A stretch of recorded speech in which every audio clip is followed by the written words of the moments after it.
하나님 말씀 구약성경 역대상 4장이 되겠습니다. 구약성경 614쪽 역대상 4장 9절과 10절 말씀입니다.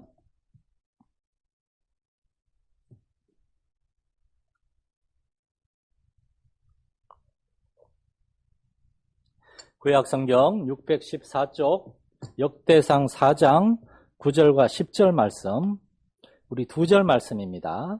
저와 여러분이 한 목소리로 다 함께 합독하도록 하겠습니다. 시작. 야베스는 그 형제보다 존귀한 자라. 그 어미가 이름하여 야베스라 하였으니 이는 내가 수고로이 낳았다 함이었더라. 야베스가 이스라엘 하나님께 아뢰어 가로되 원컨대 주께서 내게 복에 복을 더하사 나의 지경을 넓히시고 주의 손으로 나를 도우사 환난을 벗어나 근심이 없게 하옵소서 하였더니 하나님이 그 구하는 것을 허락하셨더라. 아멘. 할렐루야. 오늘 함께 예배드린 여러분 참 감사합니다. 말씀을 나누기 전에 정말 우리 정경환수 집사님, 지난 목요일 사랑하는 아내요, 우리 귀한 권사님, 우리 김 권사님 이제 떠나보냈습니다. 그러나 권사님은 영원한 하늘 본향에서 이제 가장 복된 모습으로 집사님과 자녀들과 성도들 기다리는 줄로 믿으시기 바랍니다. 그러나 사랑하는 분을 잃은 그 마음은 너무나 아쉽고 미안하고 슬프기 그지없습니다. 그 슬픔 중에도 어제 장례가 끝났는데 오늘 우리 집사님과 귀한 우리 두 아들과 우리 권사님 마지막 정말 2달 동안 최선을 정성을 다하여 권사님을 돌보리 며느리까지 함께 자리했습니다. 너무 감사드리고 환영합니다. 또한 여기에는 이제 몇 분 안 계시지만 저쪽 우리 지하의 그 비전센터에 가면은 또 많은 성도들이 계십니다. 그 중에 이렇게 저한테 얘기를 해주셨으면 좋겠는데 우리 김성학 집사님이 인도하신 그 처남하고 또한 직장 동료분 멋있는 이름의 김동진 형제, 이렇게 그동안 온라인으로 예배 드리다가 저쪽 지하에서 예배 참여해 주셨다 그래요. 저하고 와서 얼굴을 좀 보고 인사했으면 좋겠는데, 오늘 함께 예배 드리신 모든 분들을 주 안에서 진심으로 환영하고 축복합니다. 하나님께서 위로가 필요한 분에게 위로 주시고, 주의 말씀을 통하여 하나님을 아는 지식을 강구하는 분에게 하나님의 그 놀라운 지식을 더해 주실 줄로 믿습니다. 우리말에 생뚱맞다라는 말이 있습니다. 생뚱맞다. 이 말은 사투리도 아니고 정확하게는 순우리말도 아니고 근래에 만들어지는 합성어인데, 생소하다 할 때에 한자어 생과 엉뚱하다 할 때에 뚱이 합쳐져 가지고 생뚱맞다라는 말은 말과 행동이 무언가 앞뒤가 맞지 않고 매우 엉뚱한 그러한 상황을 생뚱맞다라고 합니다. 비슷한 우리말로는 엉뚱하다, 뜬금없다, 밑도 끝도 없다, 또 어떤 지역에서는 자다가 봉창을 두드린다라고도 한답니다. 오늘 본문 말씀이 바로 생뚱맞다라고 할 수 있습니다. 역대상 1장에서 9장 사이에 역대상을 기록한 에스라, 율법 박사 에스라는 다윗 왕의 왕조의 족보를 중심으로 한 이스라엘 12지파의 족보를 소개하는데, 대부분의 인물에 대해서 그냥 이런 인물이 있었다, 족보는 설명을 안 하잖아요. 족보는 이름만 언급하거든요. 그런데 갑자기 오늘 본문에서 4장 9절 10절에서 야베스라고 하는 인물에 대해서 아주 짧은 2절이지만 자세하게 설명을 합니다. 그리고는 아무 일도 없었다는 듯이 다시 11절이 시작됩니다.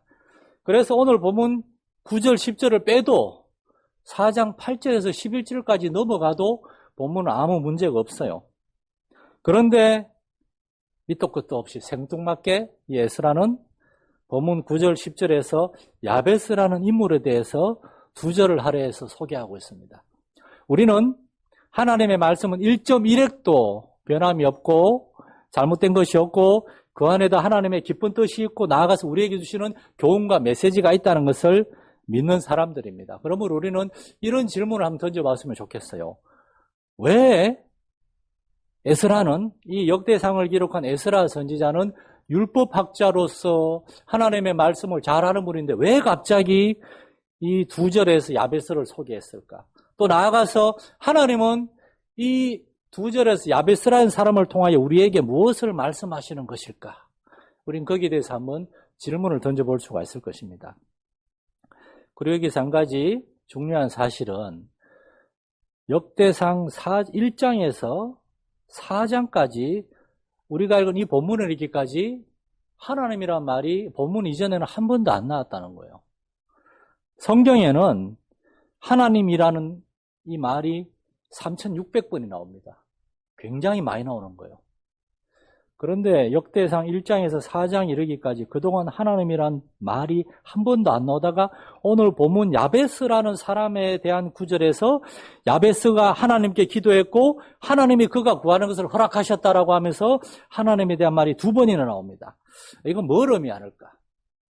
이 본문을 묵상하다가 이것은 이 에스라가 율법학자 에스라가 야베스라는 사람에 대해서 듣고 굉장히 놀래가지고 이분에 대해서 꼭 기록해야 되겠다는 그런 생각을 가지고 기록했다는 거예요. 무슨 뜻인가 하면 역대상과 역대하는 이스라엘이 바벨론에 완전히 망하고 바벨론에 70년간 포로로 있다가 돌아온 그 직후에 기록됐습니다. 포로 생활에서 돌아온 이스라엘 사람들은 정말 우리가 믿는 하나님이 전능하신 하나님인가? 그렇다면 왜 우리가 70년 전에 나라가 망하고 70년이나 포로 생활을 하고 예루살렘에 돌아와 보니까 예루살렘 성은 회파되고 성전도 파괴되고 나라가 아주 황폐화되어 있어요. 그러면서 어떻게 우상을 믿는 나라는 저렇게 잘 먹고 잘 사는데 하나님 믿는 우리나라는 이 모양 이 꼴인가? 우리 조상들이 믿는 하나님은 정말 참된 하나님인가?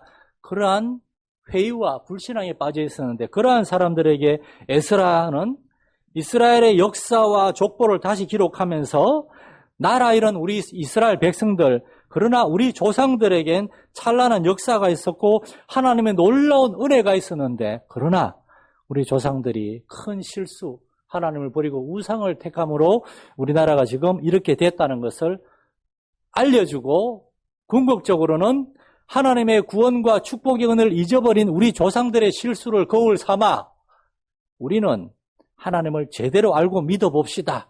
이걸 알려주기 위해서 역대상을 기록한 겁니다. 그래서 에스라는 이스라엘 12지파의 족보를 기록하면서 우리 조상들이 이러한 사람들이 있었다는 것을 막 얘기하고 있는데 그러다가 에스라가 유다 지파의 족보를 기록하는데 어떤 한 인물에 대해서 듣게 됐어요. 근데 그 인물의 삶이 굉장히 놀라운 거예요. 그래서 에스라는 오늘 본문의 2절에서 그 사람을 기록한 겁니다. 그는 수백 년 전 출애굽 후 가나안 땅에 막 이스라엘이 들어와 땅을 분배받고 정착하고 있던 그때 살던 사람이고 그의 집안이나 가문도 사실 그렇게 유명한 유력한 집안은 아니었어요. 그런데 에스라는 그 평범한 가문의 평범한 집안의 한 사람이 이스라엘의 하나님이요 전능하신 창조주 하나님을 믿고 신뢰하며 입을 열어 담대한 기도를 해가지고 그 기도에 응답을 받았다는 사실이 너무나 놀라워가지고 이 인물에 대해서 그냥 이름만 언급하고 넘어갈 수가 없었습니다. 그래서 포로 생활에서 돌아온 이스라엘 사람들에게 우리도 이 인물 야베스라는 밑도 끝도 없는 누군지도 잘 모르지만 그러나 그 사람이 이스라엘의 하나님께 입을 열어 담대한 믿음의 기도를 했고 그 결과 하나님의 큰 축복을 받았다는 사실을 기억하고 우리도 하나님께 기대감을 가지고 기도하자 이런 뜻으로 이 야베스를 기록한 겁니다. 포로 생활에서 돌아오는 많은 이스라엘 사람들이 하나님을 향한 믿음도 떨어졌지만 기대감도 떨어졌어요. 우리가 포로가 되도록 내버려둔 하나님께 우리가 무엇을 기대하고 무엇을 기도할 수 있단 말입니까? 어려운 일을 많이 겪으면 가정이나 직장이나 인생에서 어려운 일을 많이 겪으면 우리의 마음에 그런 트라우마가 생겨서 어떤 소망이나 기대감이 떨어져가지고 그냥 땅만 바라보고 그렇게 힘없이 살아가기가 쉽지 않습니까? 이스라엘 사람들이 그러고 있는데 에스라는 여기에 이스라엘 하나님을 철저히 믿고 의지하고 담대한 기도를 통하여 응답받은 한 사람이 있습니다. 우리도 지금 하나님을 향한 기대감을 가지고 기도합시다. 그러한 뜻으로 야베스를 소개하고 있는 겁니다. 10절에 보면 야베스가 이스라엘의 하나님께 아뢰어 가로되 원컨대 주께서 내게 복을 다하사 나의 지경을 넓히시고 주의 손으로 나를 도우사 나로 환난을 벗어나 근심이 없게 하소서 하였더니 하나님이 그가 구하는 것을 허락하셨더라. 에스라는 사람들에게 전능하신 하나님이 야베스의 기도를 들어주신 것처럼 여러분의 기도를 들어주십니다 라고 이야기하고 싶었던 겁니다. 전 여러분께 한번 도전하고 질문을 드리고 싶습니다. 지금 여러분은 하나님을 향하여 무엇을 기대하고 있습니까? 지금 여러분은 하나님께 어떤 기도를 드리고 있습니까? 여러분 개인의 인생에서, 가정에서, 그리고 우리 교회를 통하여 여러분은 하나님께 어떤 기도를 올려드리고 있습니까? 정말 이 야베스처럼 담대하고 위대한 기도를 올려드리고 있습니까? 하나님에 대한 기대감을 가지고 그렇게 기도할 수 있는 여러분 되시기를 축원합니다. 하나님 반드시 응답하십니다. 오늘 두 번째로 저는 야베스라는 사람을 밑도 끝도 없이 생뚱맞게 소개하는 이유는 그가 단지 하나님을 믿고 위대한 기도, 담대한 기도를 했기 때문 그것만은 아니라는 사실을 말씀을 드리고 싶습니다. 왜냐하면 이 야베스라는 사람은 그렇게 하나님을 잘 믿고 하나님께 기도하는 그러한 사람이 되기가 아주 어려운 환경에서 태어났고 자랐기 때문입니다. 사실 야베스와 같은 상황에 처한 사람들은 대부분 하나님을 원망하고 불평하고 불신앙과 불의함, 불경건함에 빠져 살기 쉬운 그런 상황에서 야베스는 태어나서 자랐어요. 그런데 야베스는 놀라운 믿음의 사람, 기도의 사람이 됐습니다. 이게 무엇을 말하는가? 몇 가지 소개를 해드리고자 합니다. 첫 번째로 야베스는 유다 지파의 평범한 가문에서 태어난 평범한 사람이었습니다. 우리와 같은 보통 사람이었습니다. 야베스는 다윗이나 엘리야와 같은 위대한 믿음의 용사가 아니었습니다. 그는 왕이나 왕족도 아니고 어떤 하나님의 부름받은 선지자도 아니고 그냥 평범한 이스라엘 백성 중에 한 명이었어요. 그런데 하나님께서는 야베스를 기억하시고 그에게 복을 주셨습니다. 이건 뭘 의미하는가? 하나님은 다윗이나 엘리야나 모세와 같은 위대한 지도자들만이 아니라 성경에 나오는 평범한 한 백성, 한 사람들, 야베스 같은 사람, 모압 사람이었다가 이스라엘의 며느리가 되어서 끝까지 며느리를, 시어머니를 모시다가 하나님의 복을 받은 룻과 같은 여인, 그리고 여리고의 한 기생이었으나 정말 그 가나안 땅을 향하여 오는 한민족, 여호와 하나님을 믿는 한민족, 이스라엘 백성에 대한 이야기를 듣고 상천하지에 하나님, 그 하나님을 나도 믿겠다는 마음으로 여리고 모든 사람들이 멸망당할 때 구원을 받은 기생 라합과 같은 사람, 그리고 성전의 문지기에 불과했으나 그러나 하나님을 믿는 믿음으로 그의 사촌 여동생을 왕비가 되게 하고 그 나라의 모든 유대인들을 구원할 수 있었던 한 인물 모르드게 같은 사람.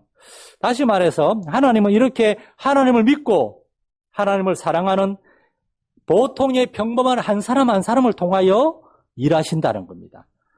하나님은 저와 여러분처럼 예수를 믿고 구원받아서 하나님께 우리의 마음을 드리고 삶을 드리고 하나님 이제 하나님을 사랑하며 하나님의 자녀를 살기 원합니다. 하나님 내가 무엇을 하면 좋을까요? 그러한 여러분 한 사람 한 사람을 통하여 주의 교회를 세워나가시고 하나님의 나라를 세워나가시는 줄 믿으시기 바랍니다. 야베스와 같은 밑도 끝도 없는 사람, 그러나 하나님을 믿고 의지한 한 개인을 통하여 하나님은 오늘날도 일하고 계신다는 겁니다. 두 번째로 야베스는 한술 더 떠서 사실은 야베스는 평범함이나 보통이 아니라 더 어렵고 열악한 가운데 태어나 자란 사람입니다.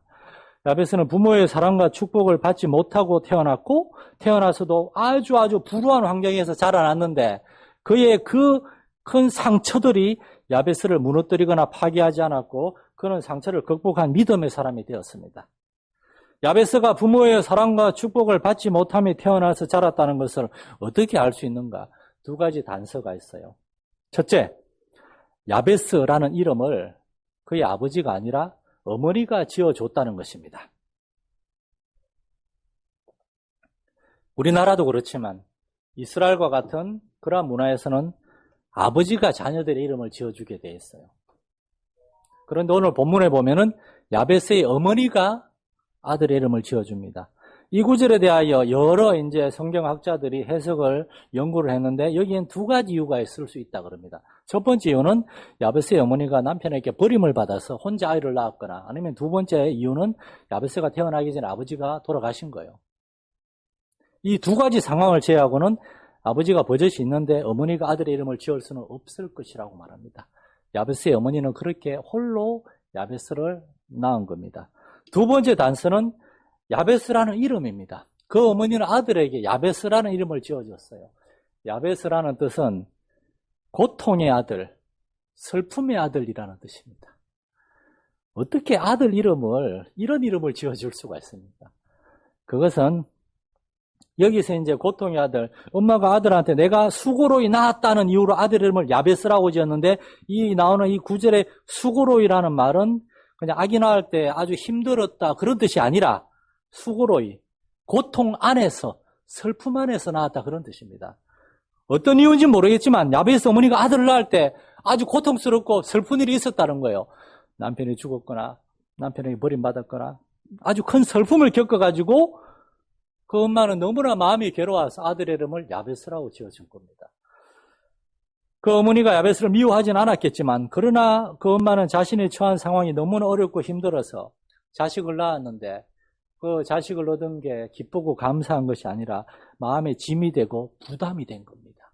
그래서 아들의 이름을 이렇게 지어준 겁니다. 부모의 기쁨 가운데 사랑 가운데 태어나지 못한 야베스입니다. 성경에는 이처럼 아기의 이름을 자기가 너무 고통스럽고 힘들어서 이상하게 지어준 엄마들이 종종 있습니다. 창세기 35장에 보면은 야곱의 아내 라헬이 두 번째 아들 베냐민을 낳다가 죽게 됩니다. 라헬은 야곱, 정말 재산도 없이 홀홀 단신으로 자기 아버지 집에 온 야곱을 사랑해가지고 결혼하기를 원했는데 그 아버지의 농간으로 두 번째 아내가 되고 나중에 야곱은 다른 두 명의 아내를 더 얻어서 야곱의 4명의 아내가 있었고 라헬은 너무나 남편을 사랑했으나 자신은 4명의 아내 중에 한 명이었어요. 그 라헬은 일평생 다른 아내들과 시기하며 질투하며 싸우며 살아야 했어요. 그러다가 둘째 아들을 낳다가 그만 죽음에 이르게 된 겁니다. 라헬이 아들을 낳고 나서 죽어가면서 자기 자신의 인생이 너무나 허무하고 괴로웠나 봐요. 우리 한국의 엄마들도 한국의 엄마들의 마음에는 한이 있다 그러잖아요. 한. 내가 뭐 자식 낳아주러 온 것도 아니고 남편 밥 해주러 온 것도 아니고 요즘이야 많이 바뀌었지만 옛날에 우리 어머니들 할머니들은 얼마나 가정에서 많은 아픔과 상처를 겪었습니까? 라헬이 그래서 갓 태어난 아기한테 너는 베논이다라고 불렀다 그럽니다. 베논이라는 뜻은 나의 슬픔의 아들이라는 뜻입니다. 야베스하고 비슷한 뜻이에요. 라헬이 얼마나 슬픔 가운데 그의 생을 마감하게 되었는지 짐작할 수 있습니다. 두 번째로 사무엘상 4장에 보면 이스라엘이 블레셋과 전쟁에서 크게 패하고 그때 전쟁터에 하나님의 궤를 메고 나갔던 홈니와 비느하스라는 제사장도 죽고 하나님의 법궤를 빼앗겼어요. 그 소식이 이스라엘에 전해졌을 때 그 아버지 엘리 제사장이 쓰러져서 죽고 그때 두 번째 아들 비느하스의 아내가 막 아기를 낳고 있었어요. 그런데 이 여인이 아주 상고로 힘들게 아기를 낳고 있다가 남편이 전쟁터에서 죽고 그 소식을 듣고 시아버지가 돌아가시고 그리고 하나님의 궤를 빼앗겼다는 사실을 들었을 때 너무나 절망하면서 아이의 이름을 이가봇이라고 지었다. 이가봇은 하나님의 영광이 사라졌다라는 뜻입니다. 죽어갈 때 곁에 있었던 여인들이 그에게 이르되 두려워 말라 네가 아들을 낳았다 하되 그가 대답지도 아니하며 관념치도 신경 쓰지도 아니하고 이러기를 영광이 이스라엘에서 떠났다 하고 아이 이름을 이가봇이라 하였으니 정말 엄마들의 심정이 너무나 괴롭고 답답하면 아이의 이름을 이렇게 베논이 내 슬픔의 아들 이가봇 하나님 영광이 없다 이렇게 지을 수도 있나 봅니다. 야베스의 어머니도 너무나 괴롭고 답답한 가운데 아들을 낳고 아들의 이름을 야베스 고통의 아들이라고 지었어요. 야베스는 그런 환경에 태어나고 그런 환경에 자란 사람입니다.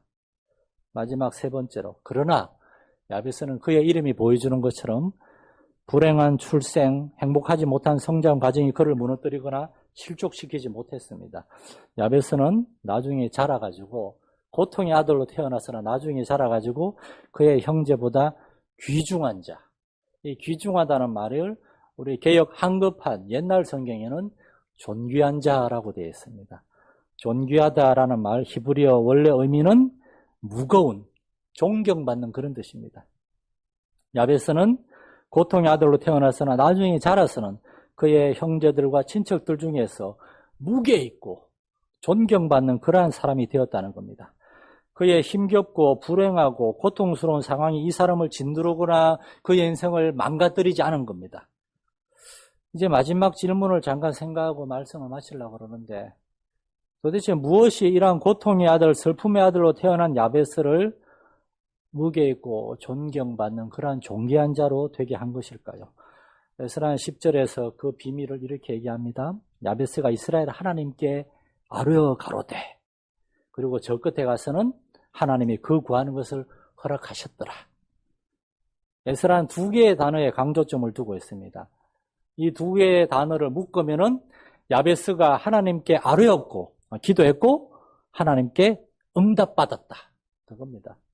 야베스는 하나님께 기도하는 사람이었습니다.